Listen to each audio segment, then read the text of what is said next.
soirée d'info, c'est vous présenter l'appel à pré-projet que le GAL a lancé la semaine passée.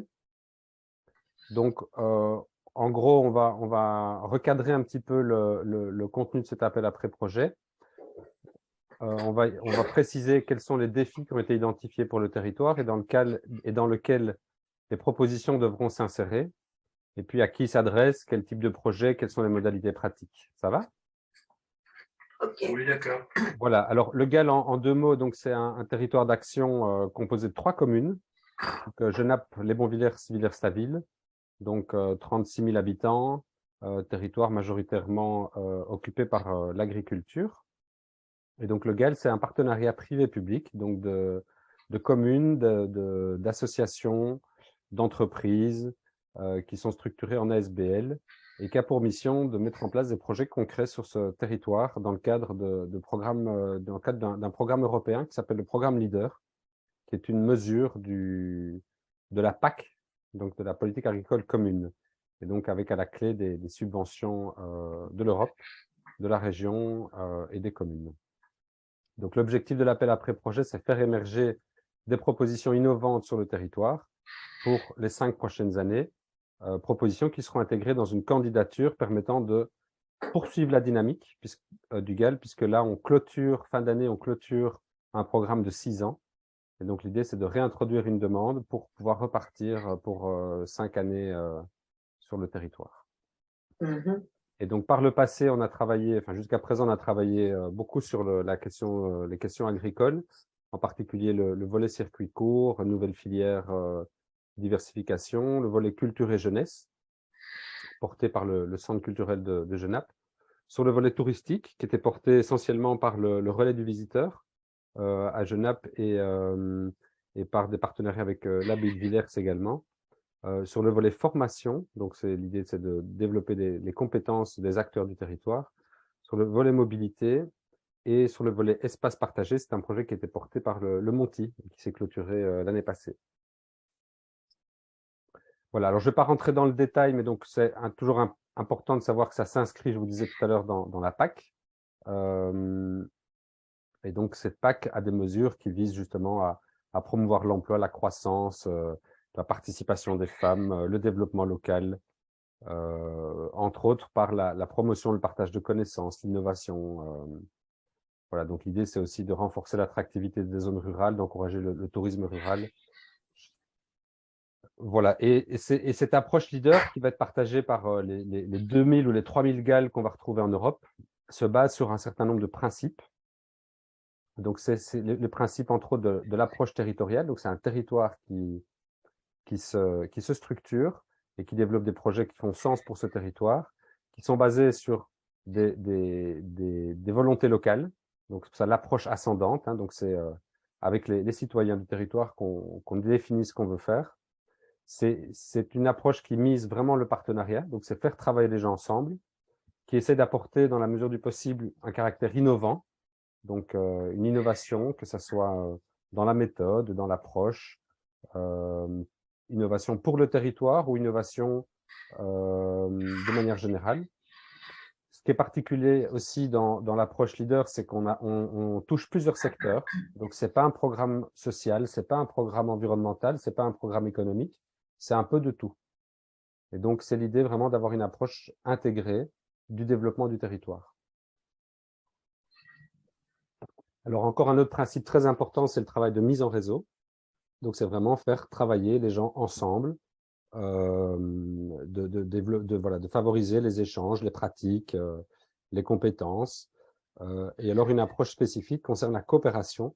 Et l'idée, c'est que les territoires légaux en Europe, en Wallonie, sont invités à coopérer, donc à travailler ensemble pour s'échanger des bonnes pratiques et s'échanger des méthodes ou parfois atteindre des économies d'échelle qui leur permettent de développer des projets plus ambitieux qu'ils ne pourraient pas développer tout seuls. Donc, à titre d'exemple, on coopère avec 2 GAL en France et au Portugal, qui sont des GAL qui ont également une abbaye cistercienne sur leur territoire. Et donc, on a eu l'occasion de collaborer, on continue à collaborer avec ces territoires-là. Il y aura d'ailleurs, pour les Viversois, une exposition sur l'empreinte qu'ont laissé les cisterciens sur le paysage, qui sera mis en place prochainement à l'abbaye. Alors, donc, on l'a dit, approche territoriale, donc c'est le territoire qui va fixer lui-même ses propositions et sa stratégie sur base de ses atouts, de ses faiblesses, et vont identifier un certain nombre d'enjeux. Ce travail a été réalisé, la définition de ces atouts, ces faiblesses ont été réalisées au mois de décembre, et donc sont consultables, tous ces éléments sont consultables sur le site internet. Au niveau des ateliers du territoire, vous allez retrouver les éléments qui ont été identifiés comme importants ou essentiels en termes de force, de faiblesse, d'opportunité. Et donc, j'insiste là-dessus parce que si vous souhaitez déposer un pré-projet, ben, vous verrez qu'il y a un élément de contexte. Et donc, c'est dans le contexte, pour étoffer ce contexte, vous pouvez aller vous rechercher des éléments là-dedans, en disant, ben là, c'est un point faible, et donc, votre projet va essayer d'atténuer ce point faible peut-être, ou de saisir une opportunité qui se présente, tout en valorisant les forces et les atouts du territoire. Voilà, donc je ne vais pas résumer ici tout le travail des 3 soirées qui ont été menées, mais donc vous avez accès à tous ces éléments-là. Et alors, ça se traduit généralement, enfin, ça se synthétise sur ce qu'on appelle une AFOM, donc atout, faiblesse, opportunité, menace. Donc, ce sont des tableaux assez synthétiques qui vont reprendre un peu les éléments qui sont les plus importants en termes de force, en termes de faiblesse. Et donc, ils sont le résultat d'une consultation d'une 50aine d'acteurs et de données chiffrées, de ce qu'on appelle des données froides, ici du territoire. Alors, les enjeux qui ont été identifiés à l'issue de ce travail, donc en décembre, et qui ont été validés début janvier par notre Assemblée générale, on a organisé ça autour de 5 grands défis, donc, que vous voyez à l'écran. Donc, en matière d'énergie-climat, en matière de culture-loisirs, de cadre de vie, d'alimentation et de cohésion sociale. Donc, on va passer plus en détail chacun de ces objectifs. Et donc, vous voyez que c'est vraiment intégré, on touche beaucoup de secteurs. Enfin, c'est l'ambition. L'idée, c'est de relever ces différents défis à travers des projets divers et variés. Sur le volet énergie-climat, l'idée, c'est d'essayer de favoriser des projets qui permettraient d'accompagner la rénovation énergétique du parc de logement, puisque c'est un gros défi sur le territoire. Et donc, l'ambition serait de doubler le taux de rénovation actuel par un travail d'accompagnement. Alors, comment? Ça, on verra au niveau des propositions concrètes. C'est d'essayer de travailler aussi sur l'emploi lié directement à ce secteur-là, que ce soit en termes de producteurs d'énergie, d'artisans qui mettent en œuvre de la rénovation, de conseils. C'est également favoriser les synergies entre les politiques communales, puisque les 3 communes ont un plan d'action énergie et climat. Et donc, l'idée, c'est de se dire, ben, tiens, il y a peut-être des synergies à développer, des actions communes menées par les 3 communes et qui seraient plus intéressantes de mener à l'échelle du territoire. C'est également travailler avec les agriculteurs qui ont un rôle dans le stockage de carbone et qui ont un rôle également dans la production de gaz à effet de serre. Hein. L'agriculture est un des facteurs, est un des émetteurs, voilà, merci, des émetteurs de gaz à effet de serre, parmi d'autres. Hein, c'est pas le principal sur le territoire, c'est les premiers émetteurs, c'est la mobilité, le transport, et puis vient le secteur du logement. Mais voilà, les agriculteurs ont également une contribution dans ce secteur-là, et donc si on peut les accompagner. C'est ensuite toutes les mesures qui pourraient être mises en place pour justement favoriser les alternatives à la voiture individuelle, donc dans le cadre principalement des déplacements quotidiens. Donc il y a toute une série de possibilités, on peut imaginer plein de choses à faire dans ce secteur-là. Alors ça, c'est une spécificité du territoire, c'est qu'on a des gros événements sur le territoire, essentiellement autour de l'abbaye. L'idée, c'est de voir est-ce qu'il n'y a pas moyen de développer des projets pour apporter une solution aux problèmes de mobilité liés aux gros événements, comme à l'abbaye, mais il y en a d'autres aussi sur le territoire. C'est également, dans la mesure du possible, soutenir l'amélioration de l'infrastructure. Donc, le GAL ne va pas financer des pistes cyclables, ne peut financer de l'infrastructure, mais peut contribuer à peut-être en une forme de veille, de mobilisation des usagers à identifier, à faire des propositions d'amélioration. Et enfin, c'est toute le caractère économique lié aux activités économiques sur le territoire en favorisant l'économie circulaire, donc valoriser les déchets, les sous-produits, le recyclage, la relocalisation d'activités sur le territoire et le développement de services de proximité. Puisque le constat, c'est que quand même on dépend quand même fortement d'activités qui sont à l'extérieur. Voilà, on ne parle pas d'industrie, mais entre autres, par exemple, de transformation alimentaire ou même d'activités type coworking ou autre. On n'a pas beaucoup d'offres sur le territoire de ce côté-là, qui permettrait quelque part de réduire aussi les trajets. Donc ça, c'est pour le volet énergie-climat. Pour le volet culture-tourisme, c'est de travailler, donc d'améliorer davantage l'offre en randonnée, qui est déjà intéressante sur le territoire, mais l'idée, c'est de l'améliorer. Par exemple, voilà, ont été évoquées les questions équestres, hein, les filières équestres. C'est d'essayer de développer également des nouvelles filières d'activités touristiques. Ont été évoquées, par exemple, voilà, je disais l'équestre, mais ça pourrait être aussi le tourisme vinicole, le tourisme brassicole. C'est des exemples qui ont été cités. C'est pas restrictif. C'est d'essayer de diversifier l'offre en hébergement de tourisme, puisque sur le territoire, on a déjà une offre d'hébergement qui est intéressante, mais qui est souvent, en tout cas, c'était le constat, dans assez haut de gamme. Et l'idée, c'est peut-être de dire, si on veut développer l'accueil et le secteur du tourisme, il y a peut-être quelque chose à faire dans la diversité des formes de logement. Donc, l'accueil de randonneurs, l'accueil de campeurs, ce genre de choses, ou l'accueil, pourquoi pas, de groupes plus grands, de classes vertes ou autres sur le territoire. Alors, l'ambition aussi est d'essayer de décentraliser l'offre culturelle, qui aujourd'hui est sur le territoire, en tout cas, est essentiellement dans le centre de Genappe, où on a deux acteurs culturels importants qui sont le 38, hein, le centre culturel, et le Monty, et au niveau de l'abbaye de Villers. L'idée, c'est peut-être d'arriver à proposer une offre peut-être plus délocalisée dans les villages de temps en temps, pour aller au plus proche des citoyens et la rendre plus inclusive. Donc, d'aller toucher des gens qui ne passeraient peut-être pas le cap d'aller profiter de cette offre présente, ou qui vont parfois aussi chercher cette offre à l'extérieur. Hein, on pense évidemment à Tigny, Louvain-la-Neuve, Nivelles, Charleroi. Namur. Namur, voilà, pas Namur, exactement. Donc, l'idée aussi, c'est de pouvoir diversifier l'offre d'activités destinées aux jeunes. Vous verrez dans le diagnostic, la population jeune, donc les ados, est une population importante sur le territoire et qui, aujourd'hui, n'a pas beaucoup de possibilités d'activités et va chercher ces activités généralement à l'extérieur du territoire aussi. Et donc, c'est de pouvoir essayer de voir comment on peut renforcer les activités pour les jeunes. Et enfin, une attention pourrait être portée sur les synergies entre justement cette offre culturelle, touristique, loisirs, pour essayer de décloisonner un petit peu les programmes. Ont été évoqués dans les ateliers un que faire au pays des quatre bras, enfin, d'avoir une information, une communication, et puis peut-être travailler que les acteurs culturels, touristiques, de loisirs se parlent davantage pour développer des complémentarités. Ouais. Alors, sur le volet cadre de vie, donc ça, c'est une nouveauté, puisque le GAL n'était pas actif sur le volet cadre de vie, c'est de travailler avec les agriculteurs, puisque les agriculteurs sont les principaux occupants du territoire, sont les gestionnaires, on va dire, de 80% de l'espace, et donc travailler sur les pratiques agricoles pour essayer d'améliorer la biodiversité sur le territoire, biodiversité qui est en mauvais état, hein, c'est pas spécifique au territoire, c'est global à la Wallonie, à l'Europe, même au niveau mondial.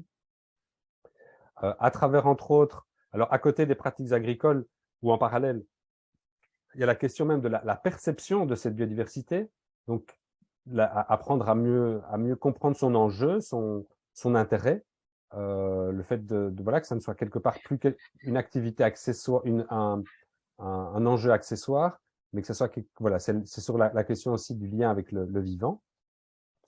C'est d'accompagner la nature ordinaire, donc là, c'est les jardins, c'est les bords d'entreprise, donc c'est pas la nature extraordinaire, mais c'est toute une série de gestes qui peuvent être faits pour améliorer la nature au quotidien. C'est de travailler sur, d'augmenter les surfaces qui sont dédiées à la nature. Aujourd'hui, le nombre de surfaces est fort réduit, hein, donc c'est lié aussi à la configuration du territoire. malgré qu'on ait quand même les deux plus belles réserves du Brabant wallon sont sur le territoire, avec la sucrerie de Genappe et les sablières de Jean Tichard. L'idée était aussi de pouvoir entamer un dialogue avec le secteur de la chasse, qui souvent a une bonne connaissance en fait de la petite faune dans les plaines agricoles, et donc d'en faire un allié. Un enjeu important concerne les ressources en eau, qu'elles soient en eau de surface, hein, donc avec les principaux cours d'eau qui sont la Tille, la Dille, sont les deux cours d'eau les plus importants, mais qui subissent quand même pas mal de pression. Et les eaux souterraines qui sont aussi de plus en plus sollicitées par les problèmes liés entre autres aux sécheresses qui sont de plus en plus récurrentes, et donc de travailler sur la protection de ces ressources, sur un usage raisonné de ces ressources en eau, voire sur une restauration des berges par exemple. Une particularité du territoire, c'est lié aussi à l'érosion des sols, donc surtout les communes de Genappe et Villers-la-Ville. C'est lié au type de sol, à la déclivité aussi. Et donc, il y a un travail sans doute à faire, surtout que c'est un problème qui va avoir tendance à s'accentuer avec les périodes de sécheresse et les périodes de forte précipitation. Et enfin, c'est travailler sur le patrimoine bâti, paysager, sur l'histoire, les savoir-faire, et sur le réseau de sentiers, donc, qui compose un maillage écologique, un patrimoine vicinal qui mérite d'être valorisé.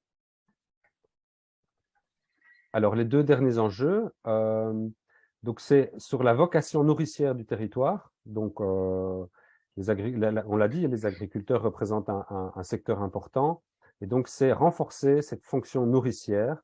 Donc, c'est travailler sur quelque part notre autonomie alimentaire et en termes, donc, à travers, entre autres, le développement de synergies entre producteurs et transformateurs, surtout les transformateurs qui sont donc impliqués dans le circuit court. Hein. On peut penser à des boulangers, à des bouchers, à des artisans divers qui pourraient s'approvisionner de manière un peu plus locale pour fabriquer leurs produits. C'est de travailler sur la demande locale et l'accès en fait à cette alimentation durable et à cette alimentation locale, notamment au niveau des publics qui sont plus éloignés aujourd'hui, qui ne font pas la démarche encore de se tourner vers le circuit court. On pense aux collectivités, aux cantines, aux écoles, aux maisons de repos, parfois aux personnes âgées isolées. Ça passera forcément par un renforcement des liens entre les producteurs et les consommateurs et les citoyens, et que ça soit au travers de l'alimentation, mais aussi dans la perception que les citoyens ont des agriculteurs. Les agriculteurs sont aujourd'hui une population qui est formée, mais mal comprise, vite jugée, et donc un travail de lien à renforcer. C'est également soutenir la diversification, donc ça, l'accès aux outils et la transmission. Donc ça fait que c'est lié entre autres à la grosse problématique de la rentabilité de nos exploitations agricoles, qui sont aujourd'hui, les exploitations globalement sont peu rentables et les niveaux de revenus au niveau agricole sont beaucoup plus faibles que la moyenne. Et donc, c'est de travailler sur des diversifications permettant justement d'améliorer la rentabilité. L'accès aux outils, c'est l'accès aux outils, ça peut être l'accès à la terre pour des jeunes qui veulent démarrer, l'accès à des outils de production, de transformation. Donc, on pense à la mutualisation d'outils. Dans les propositions qui ont déjà été soulevées, par exemple, le fait d'avoir un moulin ou d'avoir des outils communs, collectifs, pour transformer, pour éviter que chacun investisse de son côté. Et puis, il y a le gros enjeu de la transmission. Donc, c'est le fait aussi que une part importante des agriculteurs de plus de 50 ans n'ont pas de repreneurs aujourd'hui. Et donc, si on veut éviter qu'il y ait une concentration de l'activité agricole aux mains de très grosses exploitations, si on veut garder un tissu vivant, il y a lieu de travailler sur cette problématique de la transmission. C'est également travailler sur, ça touche à la rentabilité, mais donc sur l'autonomie de nos agriculteurs, qui aujourd'hui dépendent encore beaucoup de l'extérieur. Et on a vu avec la crise énergétique, la crise en Ukraine, l'explosion de prix de certains intrants. Et donc, si on pouvait améliorer l'autonomie des agriculteurs en stimulant des productions de protéines végétales, ce genre de choses. C'est des choses qui paraissent importantes. Et enfin, on ne vit pas en vase clos. Nos campagnes ont aussi la mission de nourrir les villes voisines, Charleroi, Bruxelles, Nivelles, Autigny-Louvain-la-Neuve. Et donc, l'idée, c'est de renforcer les liens avec ces villes voisines qui s'organisent avec des ceintures alimentaires et de pouvoir positionner le territoire dans ces ceintures. Très bien. Et enfin, le dernier volet, concerne le lien entre les citoyens, le lien entre les différentes catégories d'usagers sur le territoire. Et donc, à travers une place plus importante donnée aux jeunes, qui puissent s'exprimer, qui puissent participer davantage à la vie démocratique du territoire. Donc, travailler sur les approches participatives.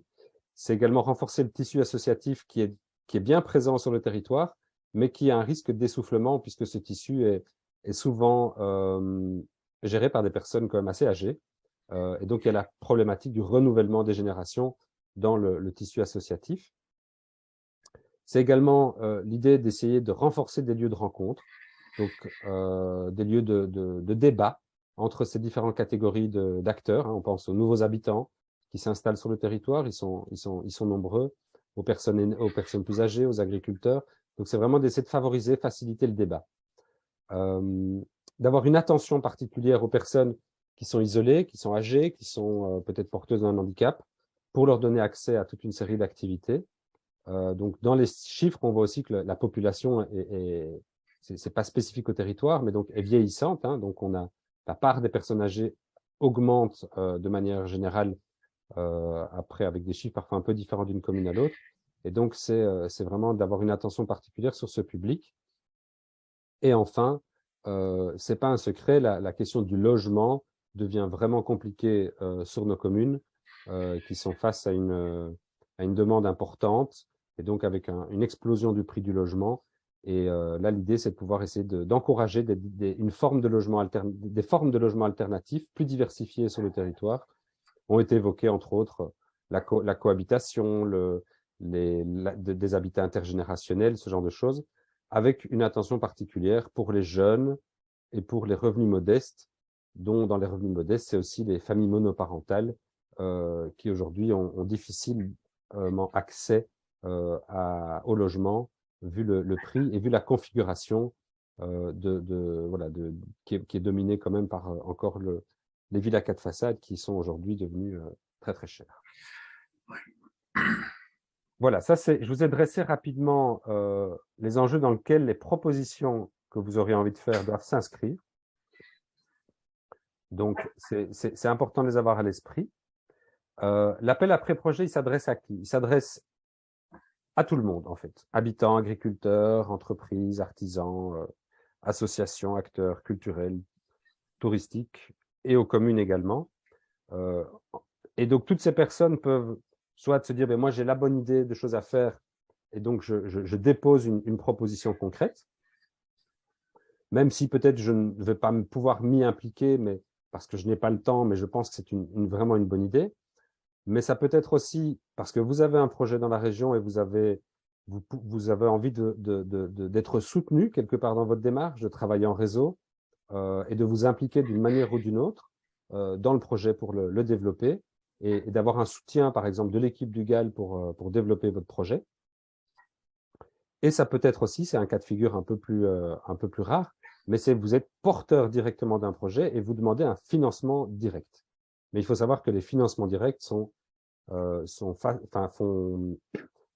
fort contraignants, demandent quand même de grosses capacités de gestion, de trésorerie, c'est des subventions européennes, et donc c'est une complexité quand même de gestion qui fait que c'est souvent le GAL qui va porter les projets, parce qu'il a cette habitude et il va réussir à mobiliser le préfinancement nécessaire. Mais c'est pas, voilà, par le passé, le Centre culturel de Genappe a porté un projet, par exemple. Donc, voilà, vous qui êtes tous présents, je pense que vous pouvez vous retrouver dans ces différents cas de figure. Alors, quel type de projet? Les projets doivent répondre évidemment aux enjeux du territoire, donc on a identifié tout à l'heure, et à ceux que vous jugerez les plus pertinents. Attendez, on a perdu quelqu'un dans la liste d'attente. Voilà. Donc, répondre aux enjeux. Donc, c'est pour ça que je pense que c'est important que vous en imprégniez. Votre projet doit couvrir ou apporter un retentissement à l'ensemble du territoire. Donc, l'idée n'est pas des projets très locaux, très locaux, très ponctuels. C'est des projets qui doivent qui doivent pouvoir avoir un retentissement sur l'ensemble du territoire. Peut-être pas en année 1, mais en tout cas qui a une visée quand même d'un impact sur le territoire dans son ensemble. C'est des projets qui vont poursuivre une finalité collective et non individuelle, qui vont apporter une forme d'innovation pour le territoire, qui concrètement peuvent être mis en place durant la période 2024-2028. Donc, ne venez pas avec une proposition qui demande 5 ans de démarche, d'autorisation, d'expropriation, de ce que vous voulez. Ça ne passera pas. Parce que l'idée, c'est vraiment d'avoir des projets concrets, réalisables dans la période donnée. Et ces projets vont favoriser le partenariat entre les acteurs, qu'ils soient publics ou privés. Le financement va porter sur, principalement, c'est du financement immatériel. Donc, le financement ne portera pas sur de l'infrastructure, sur du matériel roulant, mais sur l'engagement de personnel, la mise en place d'actions de promotion, de sensibilisation, de formation, des études de faisabilité, de l'animation, des actions de terrain, des inventaires, voilà. Et donc ça, typiquement le type de financement, ben, vous pouvez le voir sur les projets qui ont été menés par le GAL par le passé. On se retrouve dans ces cas de figure-là. Ouais, très bien. Alors, dia suivante. Pourquoi est-ce qu'il ne veut pas passer à la suite? Voilà. Alors là, ce qu'il faut savoir, c'est qu'il va y avoir une procédure de sélection des pré-projets. Donc l'idée, c'est d'ouvrir dans un premier temps l'appel à tout qui veut. Et au mois de mars, l'Assemblée générale va sélectionner les projets qui lui semblent les plus pertinents sur base d'un certain nombre de critères qui nous sont imposés d'ailleurs par la région. Et donc, une première étape sera la recevabilité. Est-ce que le dossier est complet? Est-ce qu'il est éligible au financement leader? Donc ça, voilà, si c'est du matériel roulant, si c'est de l'infrastructure, ça ne passera pas. Et quelle est sa dimension? Est-ce qu'il a une dimension territoriale? Et puis, tous les projets qui sont recevables seront analysés par un jury qui va les coter pour sélectionner les projets les plus pertinents. Donc, vous avez là toute une série de critères qui seront évalués au mois de mars. Ok, oui. Alors, une fois que ces projets sélectionnés, une fois que la sélection aura été faite des projets sélectionnés, on va concerter les porteurs de ces projets, de ceux qui ont amené leurs idées, pour éventuellement restructurer 2-3 projets en un projet plus conséquent, plus structurant. Donc, imaginons qu'on ait 2-3 projets en matière de mobilité, mais on va dire on peut en faire un projet thématique mobilité sur le territoire avec les moyens qui sont nécessaires. Donc, si par exemple, dans les 3 projets, on envisage un certain temps de travail, eh bien, en les consolidant, on pourrait se dire, OK, ben, ça nous permet, les 3 ensemble nous permettent d'engager quelqu'un qui va avoir un profil spécifique pour développer ces projets en termes de mobilité sur le territoire. Et ça nous permettra, donc cette étape-là va permettre de retravailler les objectifs, de retravailler la question des publics cibles, quels sont les budgets à mettre en place, quels sont les indicateurs qui vont permettre d'évaluer l'avancement de ces projets-là.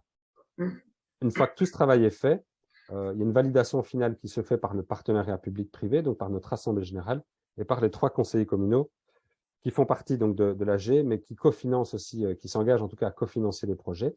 L'idée, c'est l'échéance, c'est de rentrer le dépôt pour le projet global pour le 21 avril, et on attend une réponse de la région, puisque tous les GAL se retrouvent en concurrence quelque part au mois d'octobre pour une mise en route dès le début de l'année 2024.